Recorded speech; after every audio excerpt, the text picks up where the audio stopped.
Reyes dice algo interesante del rey Salomón, algo que lo caracteriza. Llevó a cabo todo lo que había pensado hacer. Sin duda que Salomón trascendió por ser un hombre determinado, enfocado y decidido. Esta es la serie etapa a etapa, lectura devocional de la Biblia durante el año 2024. Esta es la meditación correspondiente al miércoles 12 de junio. Yo soy el pastor Rafael Pola. Me da mucho gusto compartir contigo nuestra lectura y meditación de las Sagradas Escrituras.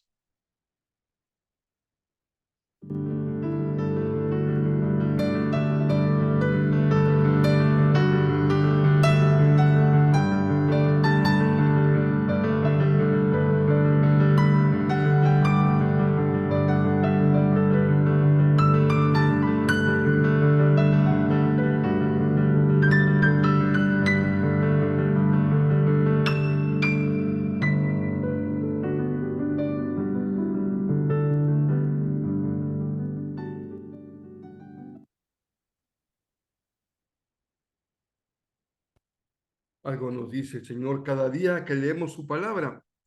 En ocasiones nos habla en el Antiguo Testamento, en el pasaje que estamos considerando. En otras, su voz resuena en los Evangelios, o en este caso en el libro de los Hechos, y también, sin duda, que siempre hay palabra que se desprende de los Salmos y el libro de Proverbios. Continuamos con nuestra meditación, lectura. Recuerden que para nosotros meditación consiste en una reflexión sobre lo ya leído, volver a lo que ya hemos leído, considerarlo en nuestro corazón como palabra de Dios para nutrir nuestra alma, dirigir nuestra vida, enmendar nuestros pasos. Así que requiere que se realice un ejercicio sin mucha prisa, sin ansiedad, sino extrayendo los nutrientes de la palabra del Señor. Pues continuamos con este extraordinario relato de la gran majestuosidad, digamos, usemos esta expresión, del reinado de Salomón. Sin duda que la Biblia enaltece la grandeza de su reinado, pero no oculta algunos detalles que fueron base para esa majestuosidad y esa riqueza.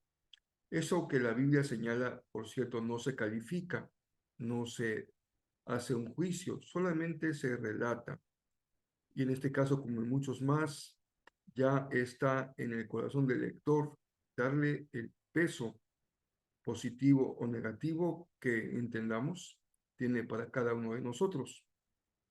Pero ya llegaremos a comentarlo en su momento. Por lo pronto, vamos a Primera de Reyes, capítulo número 9. Estaremos hasta el capítulo 10, verso 29.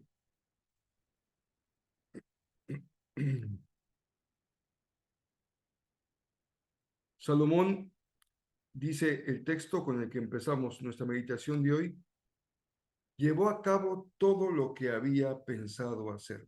Esto es muy, muy poco común. Incluso los grandes líderes, ya sean dignatarios, presidentes, políticos, en el ámbito económico, social o político, difícilmente dicen algo como esto.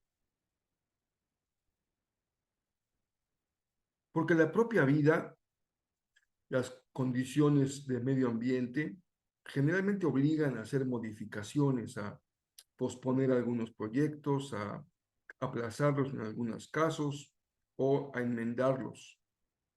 Pero Salomón llevó a cabo todo lo que había pensado hacer. Sin duda que esta historia es sobresaliente por la determinación de este rey. El Señor le dice a Salomón que si él cumple con el pacto y es fiel al Señor, entonces tendrá una dinastía asegurada.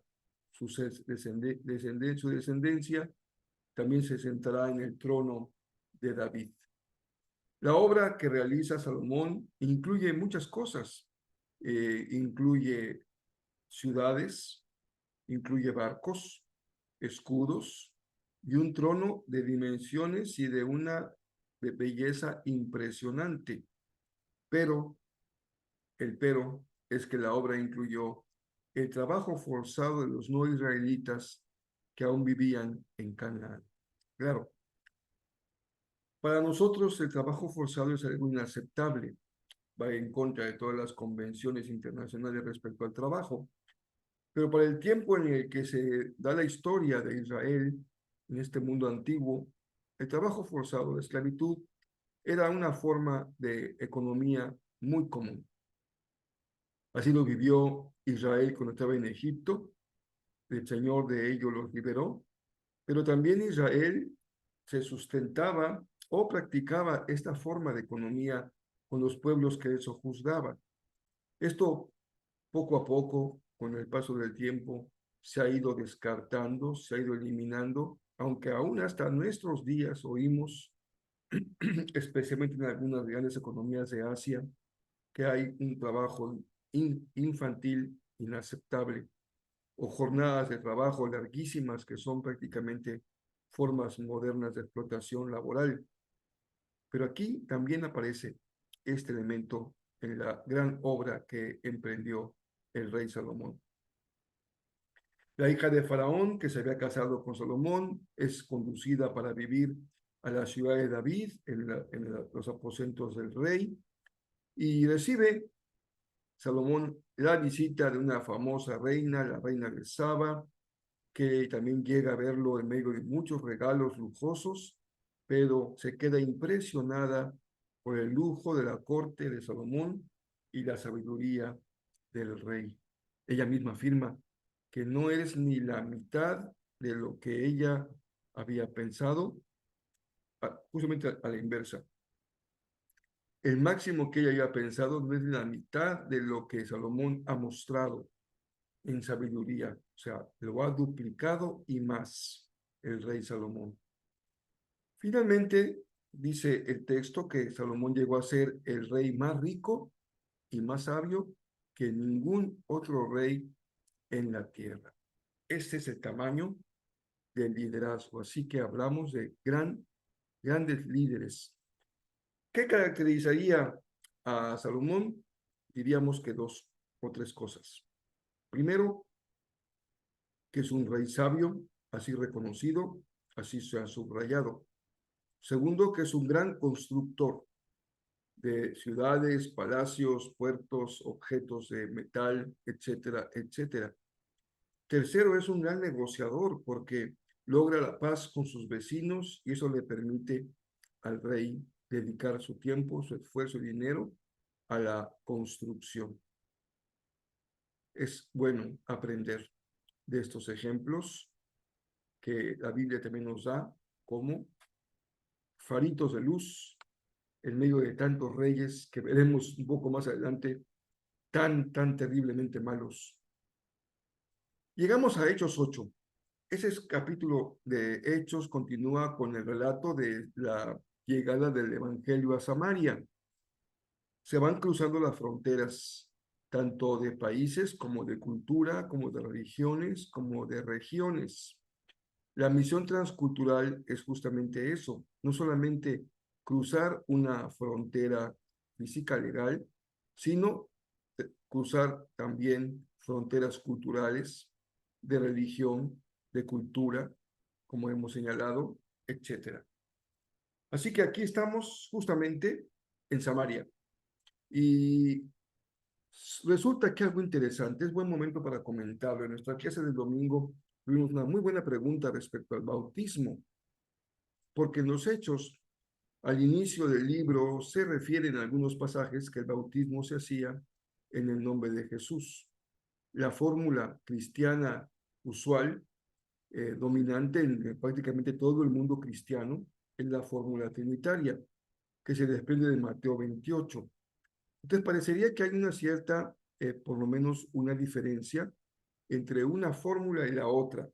Los comentaristas han señalado que en realidad la fórmula en el nombre de Jesús o el señalamiento en el nombre de Jesús no debe ser visto como una fórmula, sino como una expresión de la autoridad.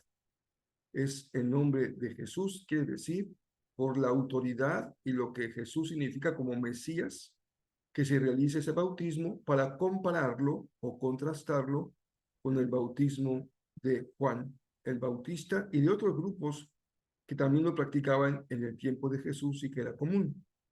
No obstante, esto creo que es verdad, también creo que es reconocible que en algunos casos así hubiera sucedido.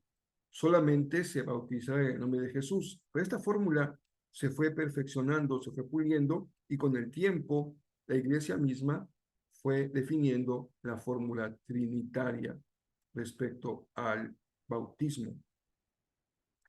Pasó lo mismo con el bautismo, con el Espíritu Santo. Cuando llegan Pedro y Juan a Samaria, se dan cuenta que los cristianos que habían creído no habían recibido el Espíritu Santo, lo que sería contrastante con lo que pasó en Jerusalén. Así que oran por ellos y parece que hay una manifestación visible o audible del Espíritu cuando Pedro y Juan oran por los creyentes. Esto, una vez más, fue corrigiéndose, fue madurando con el tiempo y ocupando el lugar adecuado respecto al bautismo del Espíritu con la confesión de fe en Jesús.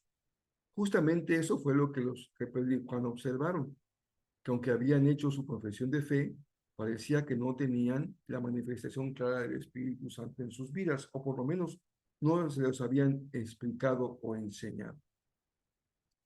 Pero Simón, el que había creído en el Señor, allí en Samaria, se dio cuenta de que eso era algo extraordinario y dijo, yo también quiero tener ese poder. Pero Pedro y Juan lo reprendieron, diciendo, tú nada más buscas tu propio beneficio y enriquecerte. Así que lo reprendieron terriblemente y él terminó diciendo, bueno, oren por mí, por favor, para que no me acontezca ningún daño. Así que Pedro y Juan regresan a Jerusalén y Felipe continúa su viaje misionero, se encuentra al etíope, que es un tesorero y digamos, un funcionario público de la reina de Etiopía, le explica el mensaje, este hombre que era probablemente un prosélito judío, iba leyendo la palabra y le pregunta a Felipe si él entiende lo que va leyendo. Felipe, el etíope le pide a Felipe que se lo explique y él justamente es lo que hace y termina este relato con el evento del bautismo del etíope. Aquí hay agua que impide que sea bautizado, así que él bajan al agua a ser bautizado y de ahí también suben después para regresar al carruaje del tesorero. Gracias al Señor por esta hermosa historia de expansión de la obra. Ya hemos cruzado la frontera de Samaria y Judea, pero la expansión continúa con una obra portentosa y maravillosa del Espíritu Santo. Muchas cosas pueden detener la obra de Dios. A veces son factores muy humanos que detienen, que obstaculizan por lo menos, o que retrasan la obra del Señor. Pero cuando hay claridad de la presencia del Espíritu Santo, es prácticamente imposible de resistir la presencia de Dios poderoso obrando en los hechos visibles de los que hablábamos en la meditación anterior, que son clara muestra de la presencia de Dios en nuestra vida.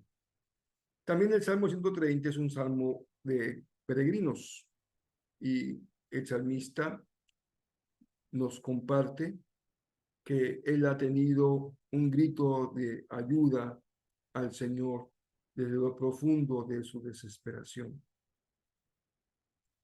Pero el salmista cuenta también que él ha puesto su esperanza en el Señor. Confía en que cuenta con Dios en su vida. Los salmos, como hemos leído ya durante 130 salmos, suelen ser cantos de lamento, expresiones de dolor, gritos de auxilio.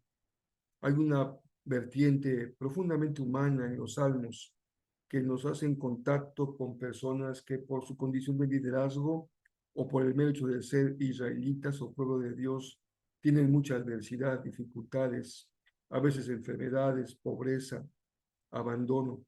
Pero desde lo profundo del corazón siempre hay un grito de confianza, un grito de fe, un grito de esperanza. Esta es la marca del pueblo de Dios. No que las circunstancias se van a dar con facilidad o viviremos en una eterna Disneylandia, sino que el Señor, aún en medio de la prueba y del desierto, va con nosotros, nos sostiene, escucha nuestro clamor. Podemos contar con Él, como dice el salmista. Finalmente, Proverbios 17, versos 2 y verso 3, un poco haciendo sentido con lo que he dicho en ese momento. El fuego prueba la pureza del oro. Y esta es una forma en que el proverbio nos habla de cómo Dios también prueba el corazón. El fuego prueba la pureza del oro y la prueba, el fuego de la prueba también va a determinar la pureza de nuestros corazones. Realmente nuestra fe muestra lo que es cuando enfrentamos dificultades. Y es ahí donde muchos tienen un examen difícil que pasar. Se sumen en el enojo, la tristeza, el reproche, la incomprensión, la duda, la rebeldía. Creo que han entendido mal la fe en Dios como un sello de protección frente a toda dificultad. Y esto no es así. Lo que sí es totalmente verdad, que contamos con el Señor, siempre nos oye, siempre está de nuestra parte y siempre sostiene nuestro caminar por la vida. Espero que este sábado, quienes sean entre ustedes que escuchan esta meditación de hoy, mujeres, y están en Cancún, pues se animen a reunirse a las 9 de la mañana en la casa de Ángeles y Alex. El WhatsApp de Jezreel, sin duda que es una forma adecuada para pedir más datos, ubicación, etcétera. Será a las 9 de la mañana. Jesús para una más.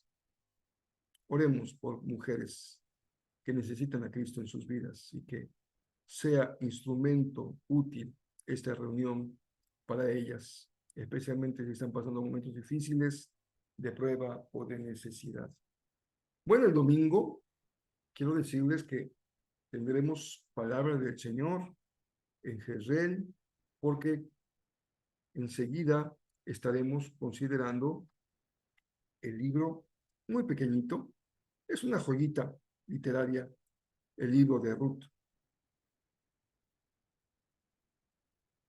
Va enseguida después de Jueces, son apenas creo que 4 capítulos, y es una historia que podríamos resumir como una historia de redención. Veremos un gran hombre. Tal vez no haya ejemplos tan buenos en la Biblia de varones. Prácticamente todos muestran pues lo que es real, virtudes y defectos, claroscuros, lados positivos, lados negativos. A veces es más poderoso el negativo que el positivo, pero en el caso de Ruth, este varón es prácticamente intachable. Qué buen ejemplo, extraordinario. ¿Y qué decir del corazón de esas dos mujeres, viudas, nueras, también ejemplares en muchos sentidos? pero no está en las nueras, ni en la suegra, ni en el varón, la gran historia del libro de Ruth. Ya lo veremos, el Señor nos va a guiar en la exposición de la palabra estos próximos 2 domingos. Y terminando con junio, con estos 2 domingos con Ruth, ya llegaremos a otra serie de mensajes a partir del mes de julio, que será un mes especial porque tendremos las Olimpiadas en París. Imagínense ustedes, qué belleza. Estaba leyendo algunas noticias que habrá muchos eventos en lugares públicos. Parece que el Comité Olímpico ha decidido hacer algo innovador y celebrar algunas actividades deportivas no en los propios espacios destinados para ello, como estadios o como albercas, sino en lugares más públicos. Va a ser interesante. Siempre es maravilloso cuando vemos un esfuerzo de unidad como humanidad. Y lamentablemente, pues hay guerras que son terribles, como la que hay en la Franja de Gaza con Hamas e Israel, y también la que ha hecho tantísimo daño con Rusia y su vecina, Ucrania, pero ojalá que por lo menos haya un respiro en estas semanas en que duran los Juegos Olímpicos. Sí. Aprovechemos este espíritu deportivo para pensar en algunos grandes héroes de la fe. Ya hemos visto algunos héroes, pero jueces. Podemos tal vez pensar en otros que nos acompañen en la reflexión de la palabra respecto a los Juegos Olímpicos. Pablo hacía mención de estos eventos deportivos, así que tendremos ocasión de encontrar seguramente algún principio, algún valor, alguna guía a la luz de esta reflexión. Ya debe ser que si ustedes, depende de la hora en que estén compartiendo esta meditación, ya estaré seguramente volando hacia la Ciudad de México. Les agradezco su soporte en oración, su acompañamiento. El día jueves ya empezamos, llegando nuestra gira médica por el hospital, laboratorios, etcétera. Les pido que me ayuden a orar por una cita que me falta concretar, que es una cita con el internista, si ojalá que se pueda, porque es muy difícil, dado que hay demasiados pacientes, pocos médicos en este hospital y no es fácil conseguir la cita con el internista. Así que ojalá que sea, porque es un médico que sí quisiera ver en esta visita. En la nochecita, a las 7 de la noche, hora de México, a las 8, hora de Cancún, nos reuniremos en nuestra reunión de oración. Les invito a que nos conectemos.